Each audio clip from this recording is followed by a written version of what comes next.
Hi guys, it's Mrs. Stewart. I'm ready to read aloud number 6 to you. Hope you're doing okay. Probably get to see you soon. Starting on Wednesday, we'll have a little bit of our learning going on.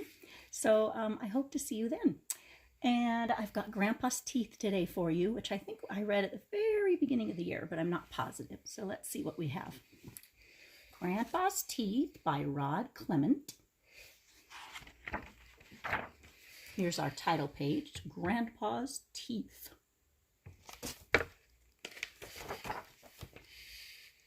Help! I've been robbed.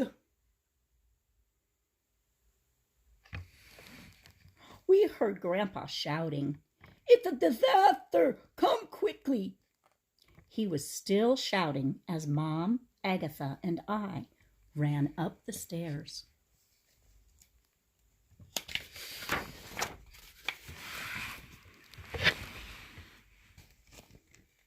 Here's the pictures, and then I'll read this text here. There they are.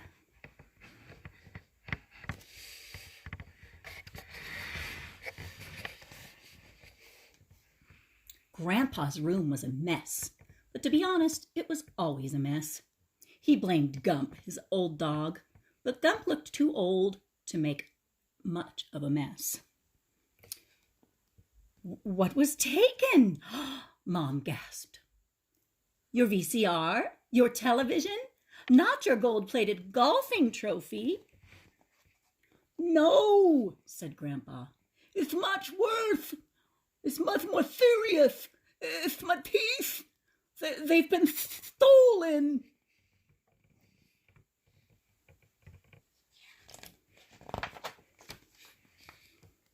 Grandpa normally kept his teeth in a glass of water by the bed.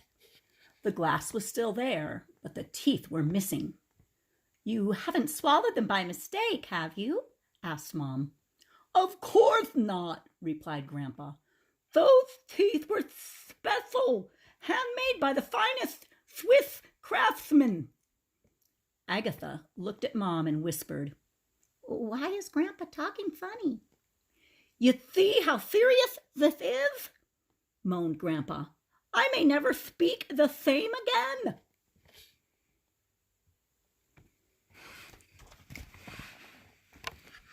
Are you sure you've looked everywhere? Asked Mom.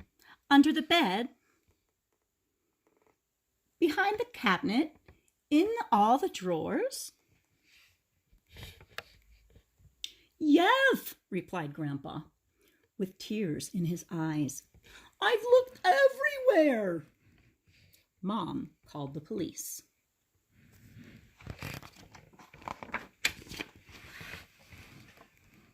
Officer Rate looked grave.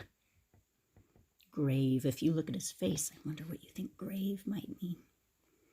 Kind of serious or sad. We've done a thorough search of the room and house, but we found nothing at all. No teeth, no clues. Everyone was at home at the time of the theft, so how the thief got in and out without being seen is a mystery. Can you give us a description of the stolen articles, Mr. Pertwhistle? Grandpa frowned, rubbed his chin, then looked closely at the officer. Could you smile, please? He asked. Smile? Yes, a nice big smile. Officer Rate grinned sheepishly. His grin is what sheepishly looks like. It's kind of like, do I really want to be doing this right now? That's kind of sheepishly. Grandpa leaned forward, tapped the officer's teeth with his finger, and growled suspiciously. They look just like those. Officer Rate looked shocked. I've had these for years.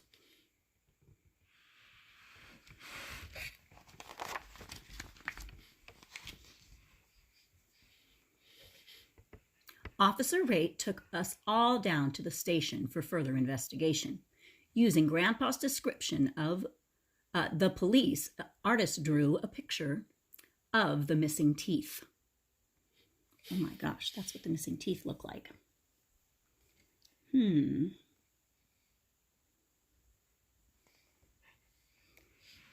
Look at all these. Want the other wanted pictures. I guess we're getting our teeth there too. They put up our wanted poster with all the others. We made copies and put them up all over town.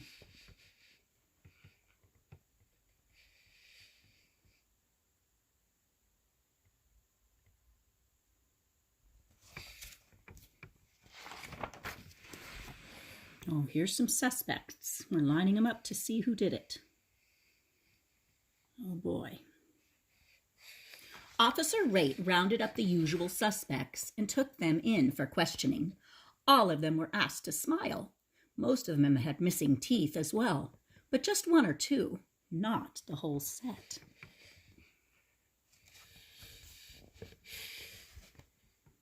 They even brought in our unfriendly neighbor, Mrs. Carbuncle, because her own teeth didn't fit, but Grandpa didn't recognize her or the teeth in the police lineup. "I've never seen her smile before," he explained to Officer Rate.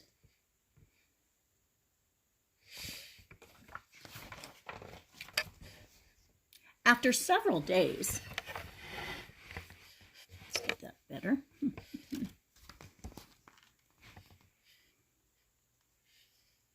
After several days, Officer Rate had to admit that no teeth had been found. No thief had been caught, and no new clues had been uncovered. Grandpa suspected everyone, especially anyone who did not smile. Soon the whole town was smiling at him, although he never smiled back. He had nothing to smile with.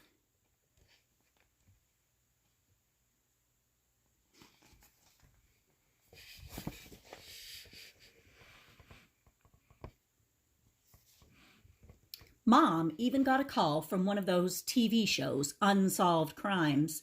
They came to the house in a helicopter. We had to reenact the whole thing.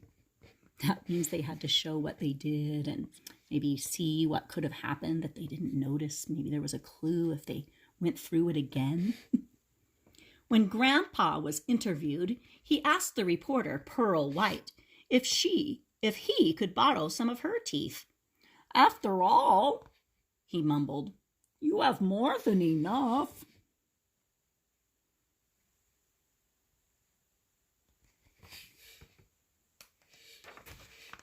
Look, they're trying to take their mind off of things. They're going to the amusement park. Dad called Switzerland to find out how much a new set of teeth would cost. He was so shocked when he found out that he dropped the phone. "The only way we could ever afford it," he joked to Mom, "is to sell the house." Grandpa thought this was a great idea. "Who needs a house anyway?" he moaned. "It doesn't help you chew your food." To cheer him up, we all took Grandpa to the amusement park. It was a disaster. He took one look at the front entrance and burst into tears.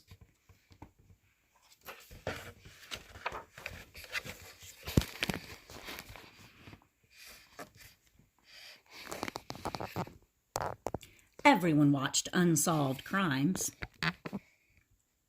but no one called Officer Rate, and the crime remained unsolved. Some spare teeth were left in the mailbox, but none of them fit properly. Yeah, I bet those shark teeth didn't fit properly, did they?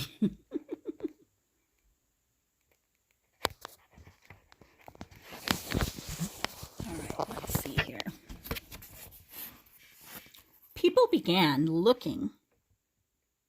locking their doors at night, imagining a teeth thief loose on the streets. No one knew who would be next. So fear gripped the town. The thief had to be caught, and soon.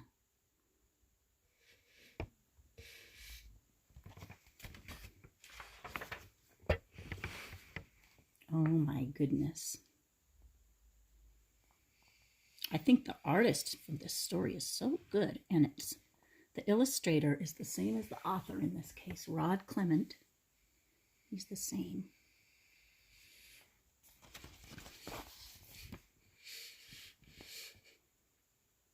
It seemed that the only way to prove beyond a reasonable doubt that the teeth in your mouth were your own was to smile broadly at every person you met.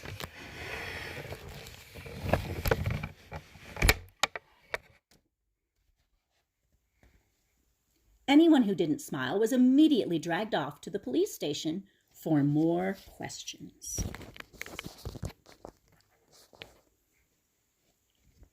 And a chat with Officer Rate. So everyone began smiling at everyone else. All the time, everywhere, even at funerals.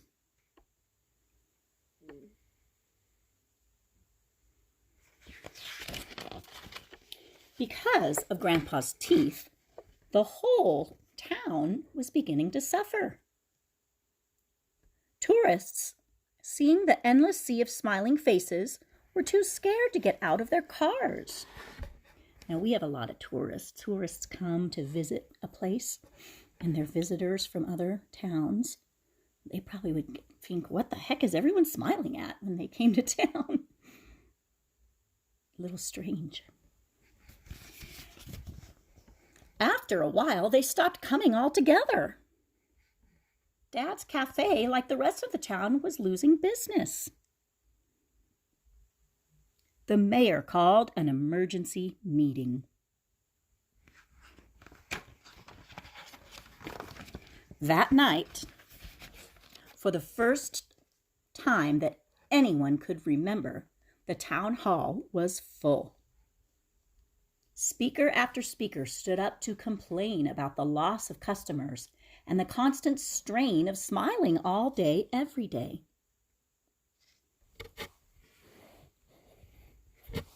Pastor Butter summed up the situation. While I've always considered this a happy town,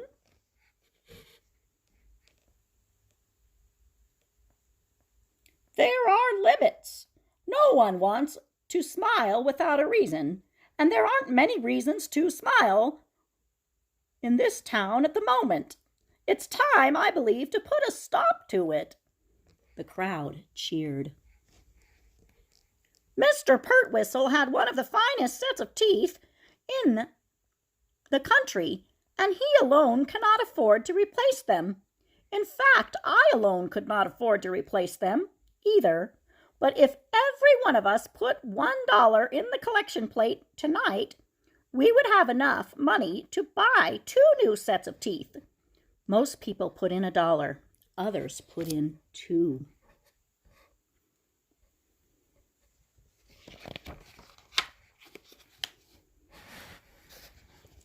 At the presentation ceremony, Grandpa opened the package and revealed 2 sets of brand new teeth.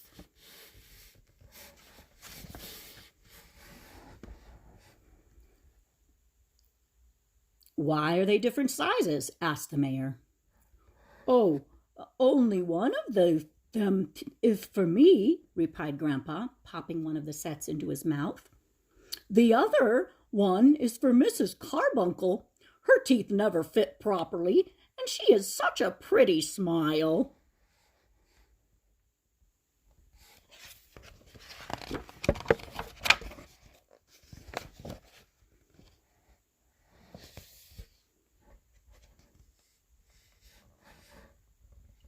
Grandpa was very happy with his new teeth. So was Mrs. Carbuncle. They smiled all the time.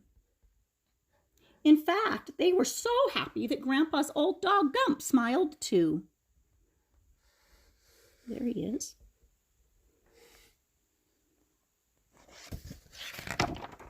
For the first time ever,